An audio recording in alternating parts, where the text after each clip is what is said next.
Okey, Assalamualaikum warahmatullahi wabarakatuh dan selamat petang. Alhamdulillah kita jumpa lagi bersiaran ketika ini uh, di alam maya, iaitu jangan lupa subscribe YouTube saya, iaitu Cikgu Ruslan Channel, dan like dan share atau kongsi kepada rakan-rakan lain, kepada rakan teman-teman, agar ilmu itu lebih meluas. Okey, so hari ini kita nak belajar mengenai teknik menulis karangan bahagian A, iaitu bagi peperiksaan bahasa Melayu kertas 1 SMU maupun SPM. Okey, SMU ni bagi sekolah yang Kelantan, manakala SPM bagi seluruh negara berkaitan dengan peperiksaan ini. Okey. Di sini saya ingin kongsikan sedikit berkaitan dengan maklumat-maklumat yang berkaitan dengan penulisan, cara ataupun teknik menulis karangan bahagian A.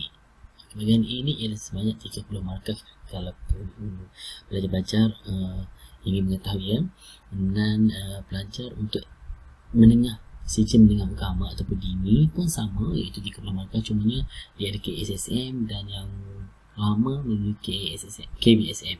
Maka pada hari ini saya akan mengajar dua silibus ini, mana KSSM dan KBSM. Pertama saya akan pergi kepada KBSM dahulu, yang mana SMU menggunakan format yang lama, tapi pengajarannya yang KSSM yang baru, itu berdasarkan buku teks KSSM. Okey, boleh kita mulakan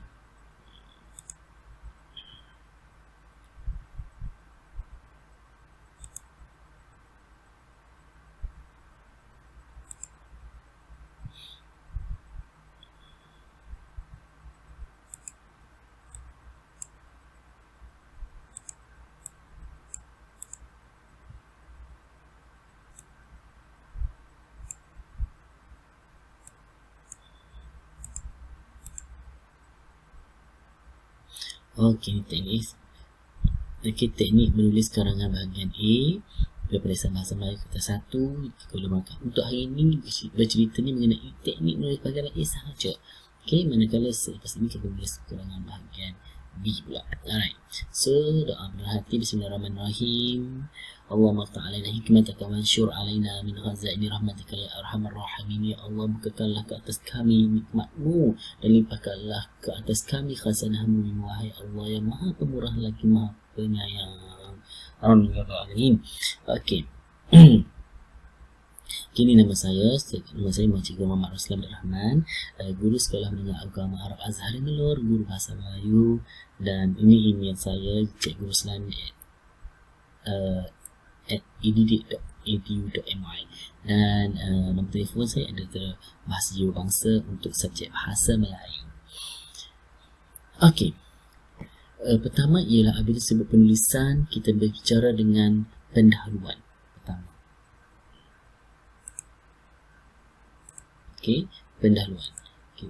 Bicara dengan pendahuluan dahulu, yang mana pertama pendahuluan P. Saya letakkan 3 perkara. Pertama ialah P, iaitu pendahuluan. Kedua I, untuk isi penting dan penutup.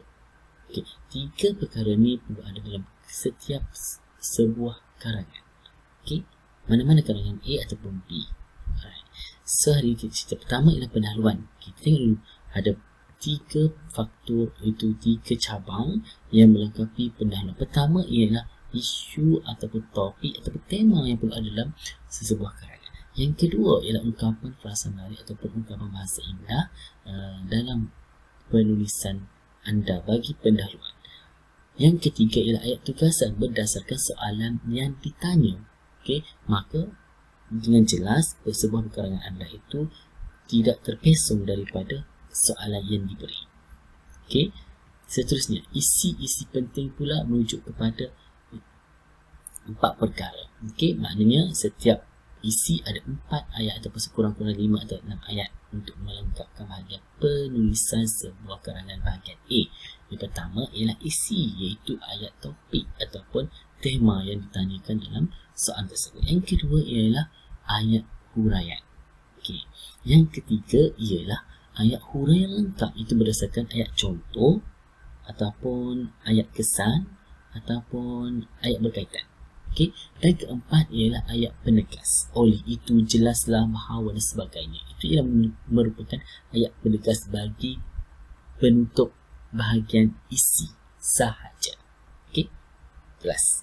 Penutup pula ialah tinggal ada 3 cabang. Pertama ialah cadangan atau saranan yang diutarakan oleh pelajar tersebut. Yang kedua ialah frasa menarik, itu saya ringkaskan ialah UBI, iaitu ungkapan bahasa indah ataupun atau ungkapan menarik. Mana frasa-frasa menarik ini perlu ada dalam sebuah karangan untuk melengkapkan dan mencantikkan atau supaya jadi matang dan lebih kepada yang terkini lah. Okey, seperti zaman cica dulu. Okay, kita kena upgrade kan, ataupun kita kena tingkatkan lagi frasa-frasa atau kuasa-kata tinggi. Okey, kita pun ada ungkapan bahasa, contohnya peribahasa, slogan dan sebagainya. Dan terakhir ialah harapan kita. Okey, harapan ni pun ada kerana setiap penghujungnya mesti kita wujudkan harapan. Semoga apa-apa. Contohnya, semoga rakyat negara kita lebih prihatin, contoh, lebih harmoni, sejahtera dan sebagainya. Okey.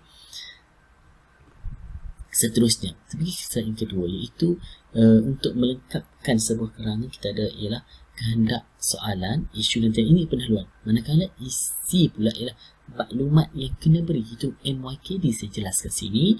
Ada 3 isi yang perlu jelaskan, 1, 2, 3 dan 1, 2, 3 ini, dan ialah frasa menarik, itu harapan, cadangan seperti mana yang ketika tadi. Okey, ini ialah keseluruhannya. Okey, BIP itu PIP lah. Saya gunakan pendahuluan, isi dan penutup. Itu langkah-langkah 5 bentuk isi. Okey, contohnya definisi bahagian mutangan ataupun tokoh dan sebagainya. Definisi banyak definisi. Ungkapan frasa menarik ataupun ubi secara peribahasa, sebagai bahasa, slogan dan seumpamanya. Okey, kehendak soalan seperti mengatasi masalah ini, cara-cara untuk menangani masalah ini atau apa-apa sahaja berkaitan dengan kehendak soalan. Okey, formula HIP to up pula ialah merangkumi isi hurai-hurai lengkap, iaitu 5 wife ataupun 1 husband. Okey, iaitu 5 persoalan yang perlu dijawab dalam bentuk karangan, untuk sebuah karangan. Okey, apa, bila, di mana, siapa, bagaimana dan mengapa. Ini ialah pun ada dalam sebuah karangan anda untuk menjelaskan lagi, untuk matangkan lagi sebuah karangan yang perlu ada dalam karangan. Okey, ungkapan, peribahasa, slogan, simpulan bahasa, ayat dan ayat penegas perlu ada juga, iaitu ungkapan. Tiga ni termasuk ungkapan ni tak semestinya kerana ada ketikanya sebuah karangan tu ada 3 sahaja ungkapan. Tak mengapa, yang penting wujudnya ungkapan tu dalam sebuah karangan. Okey, dan lebih baik ada setiap perenggangan itu ada lebih baik.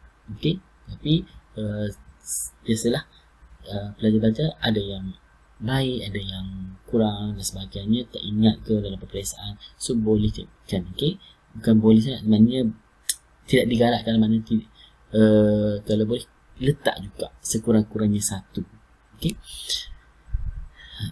itu kena hafal lah peribahasa dan slogan simpulan bahasa. Dan yang terakhir sekali, ini paling penting dalam setiap sebuah karangan untuk isi, ialah ayat penegas. Itu P, itu penegas. Ayat penegas ni ialah untuk menjelaskan bahagian ayat tema ataupun isi tersebut. Okey, seterusnya ialah cadangan, iaitu frasa menarik dan harapan. Cadangan kesimpulannya, kerajaan harus bla bla bla dan sebagainya. Lihat pada isu yang diutarakan, apa yang disoalkan. Yang kedua ialah frasa menarik bersama dengan kurangnya sambal jinjing. Contohnya, harapan oleh itu kesan isu kepada ibu bapa, kepada kerajaan dan sebagainya. Itu ialah harapan kita dalam sebuah karangan tersebut.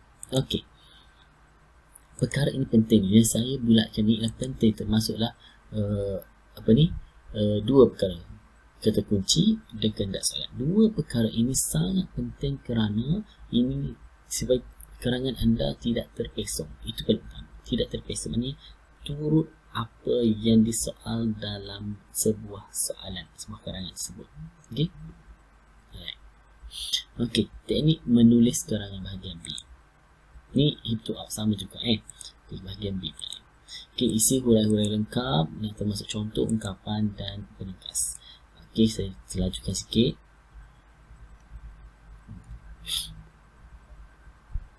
Ini ayat contoh, saya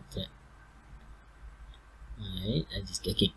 Contoh ini ialah contoh-contoh sahaja saya tunjukkan pada hari ini, ialah bahagian A 30 markah untuk KBSM. Alright. Masa celakan ialah 40 minit. Soalan dia berkaitan dengan ialah maklumat di bawah merupakan sebahagian daripada cara-cara mencegah penyakit berjangkit. Uraikan pendapat anda tentang cara-cara mencegah penyakit berjangkit. Pertama ialah cara-cara. Apakah cara-cara untuk mencegah penyakit berjangkit ini? Okey, dia tak jelaskan apa yang umumnya penyakit berjangkit ini. Dia belum menyatakan lagi apa-apa contohnya. Kita perlu jelaskan, pelajar perlu jelaskan. Okey, so kehendak soalan ialah mencegah penyakit berjangkit. Mesti ada peribahasa yang sesuai untuk karangan ini. Okey, seterusnya. Ingat ni, yang kedua ialah ikut arahan. Kena akur pada perintah arahan dia. Yang pertama, antara 200 hingga 250 patah perkataan sahaja, tidak lebih daripada 2 atau 50 patah. Itu perlu akur. Okey, jelas. Okey, ayat tugasan dan kata kunci dan ayat kehendak soalan. Okey, isu yang dimainkan ialah mencegah penyakit. Okey, cara yang sama. Okey, saya dah ulang dah kali ini. Okey, kesimpulan ibu haruslah. Okey, saya terangkan. Kita tengok terus kepada soalan dia.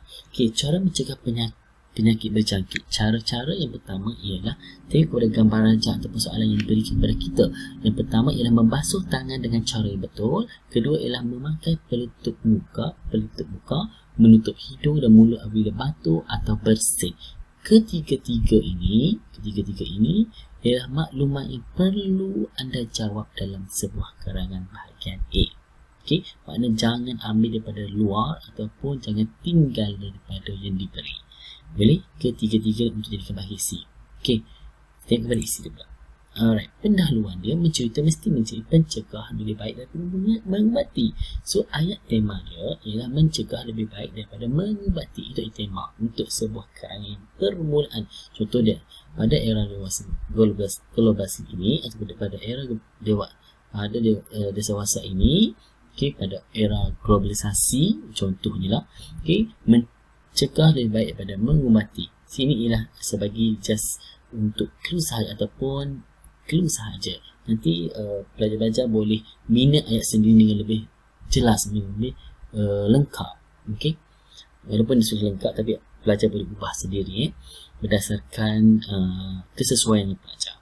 Okey, ayat contoh ataupun ayat sokongan yang pertama ialah elak penyakit berbahaya seperti COVID-19 dan influenza A. Penyakit sebegini mudah berjangkit jika sekitaran tidak bersih kerana kebersihan itu separuh daripada iman.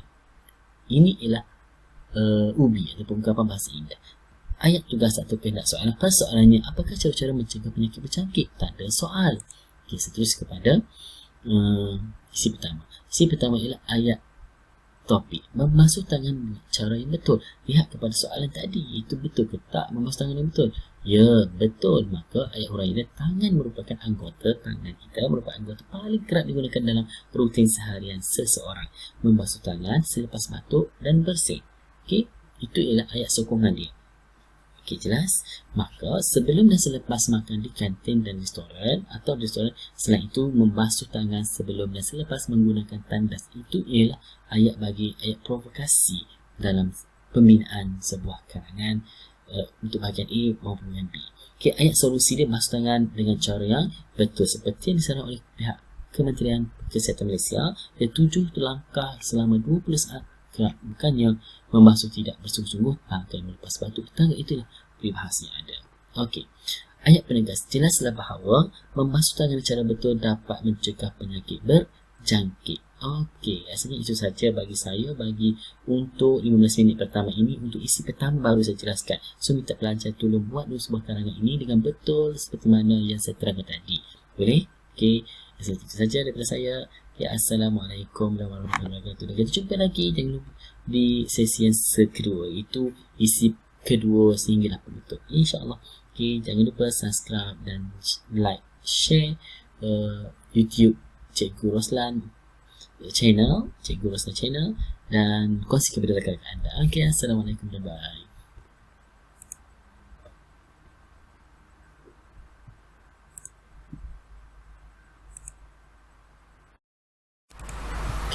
Okey, kita masuk kepada isi yang kedua, iaitu berkaitan dengan maklumat yang diberi.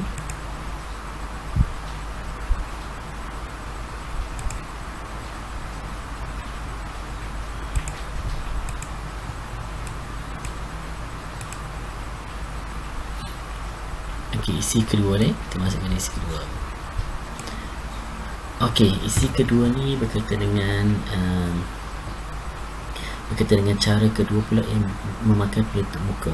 Okey, memakai penutup muka seperti mana separuh muka dia topik. Manakala kita sambung ni tadi, yang kedua ialah memakai penutup muka. Yang kedua ialah ayat huraian. Okey, ayat huraian, cuba tengok ayat huraian dia. Seseorang tidak terdedah dengan persekitaran yang kurang bersih dan tidak sihat. Okey, mana tu ayat huraian dia. Ingat PIP. Okey, dalam I tadi ada 4 perkara penting, dan dalam ayat huraian lengkap tu ayat sokongan, ayat provokasi, ayat solusi dan ayat contoh. Nah, ayat penegasan itu semestinya. Okay, ayat sokongan ni, beli alat penutup muka di farmasi atau di pusat kesihatan. Okey, itu adalah yang tertera lah. Okey, yang seterusnya ialah ayat provokasi, itu ayat yang menjelaskan lagi berkaitan dengan kesihatan. Jika tiada kesempatan untuk pergi ke tempat berkenaan, kita juga boleh membeli di Lazada maupun di Shopee. Okey, maupun di Shopee, kerana pembelian dalam talian lebih mudah dan menjimatkan masa. Okey, semua tahu Lazada dan Shopee itu macam mana. Okey, berkaitan dengan pembelian dalam talian. Okey, yang seterusnya ialah ayat prosolusi. Okey, gunakan semasa hendak ke tempat yang terdedah dengan pelbagai penyakit seperti pusat beli belah dan rumah ibadat. Okey, maknanya tempat-tempat terdedah tu kita boleh jelaskan bahawa kena memakai penutup muka di tempat yang sesak. Okey, ayat contoh, bertepatanlah dengan kata peribahasa, cegah sebelum parah. Okey, rasanya anak-anak semua tahu berkaitan dengan peribahasa yang ada dalam perenggan ini. Okey, iaitu cegah sebelum parah. Okey, ada perkataan lain boleh masukkan, tak ada masalah. Yang penting selari dengan isu yang diutarakan ataupun ayat topik yang diutarakan dalam perenggan ini. Okey, ayat penegas, tuntasnya menggunakan penutup muka dapat melindungi seseorang daripada penyakit berjangkit. Maknanya kita kena dapat melindungilah daripada seseorang penyakit. Sebab kita tak tahu berkaitan dengan penyakit ini. Kalau kita tahu penyakit itu wujud depan mata confirm, sudah tentulah kita tidak pergi mendekati mereka. Okey, sebab benda tak tahulah, kita kena berhati-hati, iaitu selalu memakai penutup muka di tempat yang ramai atau sesak. Okey, seterusnya ialah isi yang ketiga, iaitu berkaitan dengan isi ketiga. Okey, berkaitan dengan isi ketiga, ayat topik. Okey, pertama ialah cara yang terakhir menutup hidung dan mulut apabila batuk dan bersin. Contohnya macam tu contohnya. Alright, so mesti tutup mulut dengan apabila batuk dan bersin hidung. Okey, seseorang, ni ayat topik seseorang menutup hidung dan mulut apabila batuk dan bersin apabila berurusan. Okey, berurusan dengan orang lain. Maknanya tengah berurusan, kita boleh menutup hidung dan mulut. Okey, bukan begini, tapi begini cara dia. Okey, itu sebagai praktikal lah. Okey, sama-sama kita belajar, kita praktikal sebab ini isu semasa, isu hangat berkatakan sehingga kini belum ada lagi ubat ataupun vaksin dia. Okey, hanya ada pencegahan sahaja, itu duduk di rumah, stay at home dan jangan pergi ke mana-mana. Okey, ayat huraian. Ayat huraian ialah kalau bersin atau batuk tidak memberi kesan kepada individu lain, malah tidak sebar penyakit berbahaya. Maknanya kalau kita buat cara begini untuk mengelakkan kesan kepada pihak lain, okey, ataupun orang lain. Ayat sokongan dia ialah segera tutup hidung dan mulut jika hendak bersin dan batuk, terutama tempat yang ramai orang seperti di majlis kenduri dan di perhatian bas. Okey, maknanya cuba perhati balik deskripsi, iaitu ayat topik, ayat huraian dan ayat sokongan. Semua ada perkataan bersin dan batuk, bersin dan batuk, bersin dan batuk. Okey, maknanya ia mengulangi perkara yang sama dalam setiap ayat dalam sebuah isi yang ketiga. Okey, seterusnya ayat sokongan. Okey, ayat sokongan, guna tisu. Okey, guna tisu atau sapu tangan Okay, untuk menutup hidung dan mulut, tisu yang digunakan mestilah dibuangkan. Maknanya sudah gunakan, mesti buang dalam tempat yang selamat ataupun dalam tong sampah yang telah disediakan oleh pihak tertentu, pihak kerajaan lah. Okey. Ayat contoh pula, diri kita dan orang lain tidak dijangkiti penyakit, hidup sihat, badan cergas. Ini ialah itu ubi ataupun ungkasan bahasa indah ataupun ungkapan menarik yang terdapat dalam isi yang ketiga. Tadi isi kedua kita dah letakkan peribahasa, isi ketiga kita dah hidup sihat, badan cergas. Okey. Ayat penegas pula ialah, oleh itu menutup hidung dan mulut apabila batuk dan bersin dapat menghindari seseorang daripada penyakit berjangkit. Maknanya kita boleh cegah daripada awal apabila kita ikut SOP yang telah ditetapkan oleh pihak kerajaan, iaitu KKM dan MKM. Okey, ini adalah contoh yang diberi paling mudah dan untuk anda pelajar untuk menghuraikan berkenaan dengan menutup hidung dan mulut apabila batuk dan bersin. Okey, boleh? Okey, seterusnya kita ayat terakhir, itu penutup. Okey, penutup pula ialah kena ada 3 perkara penting. Pertama ialah saranan ataupun cadangan. Kedua ialah ungkapan, kan ada, kan tak ada, tak ada masalah, insya-Allah kan ada. Biasa slogan ataupun berkaitan dengan simpulan bahasa yang boleh dimasukkan dalam penutup. Dan yang terakhir ialah harapan.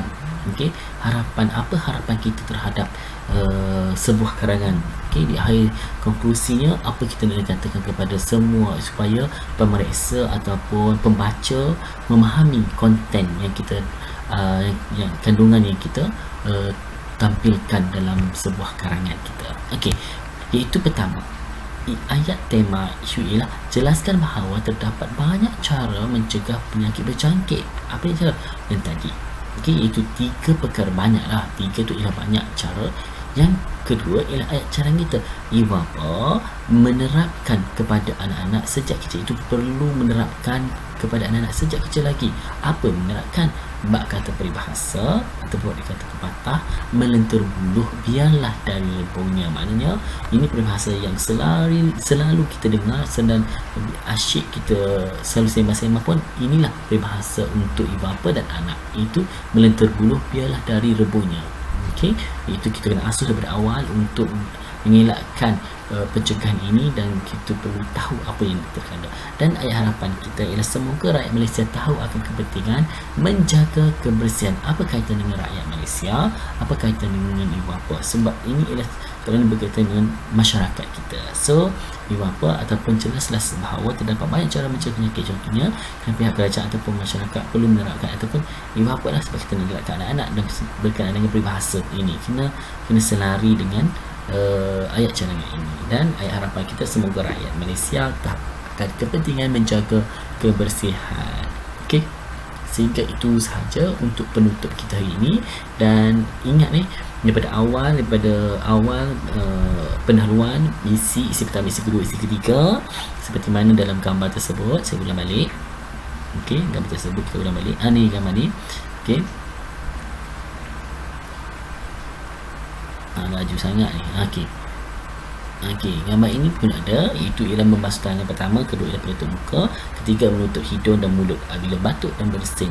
Contoh dia telah dinyatakan kepada kita bahawasanya gambar ini nampak macam comel kan. So kita boleh menghuraikan dengan lebih jelas lagi mengenai dengan sebuah karangan cara-cara mencegah penyakit berjangkit yang ketika ini, itu COVID-19. Contoh kita letak kalau pelajar letak COVID-19 pun tiada masalah.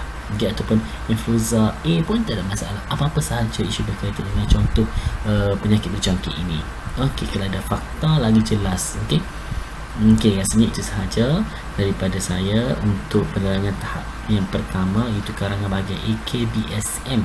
Okey, ingat beza KSM dengan KSSM sangat jauh sedikit. Okey, pertama ialah itu saya dahulu yang kita bicara pada sebab ini, iaitu KBSM cara yang begitu bagi gambar image, manakala KSSM dia akan berdua bahan kepada anda ataupun 3 bahan, dan awak kena baca dan huraikan apakah bahan tersebut dan apa yang awak faham tentang bahan tersebut, dan tengok kepada kata kunci atau ayat tugasan yang dinyatakan oleh soalan tersebut.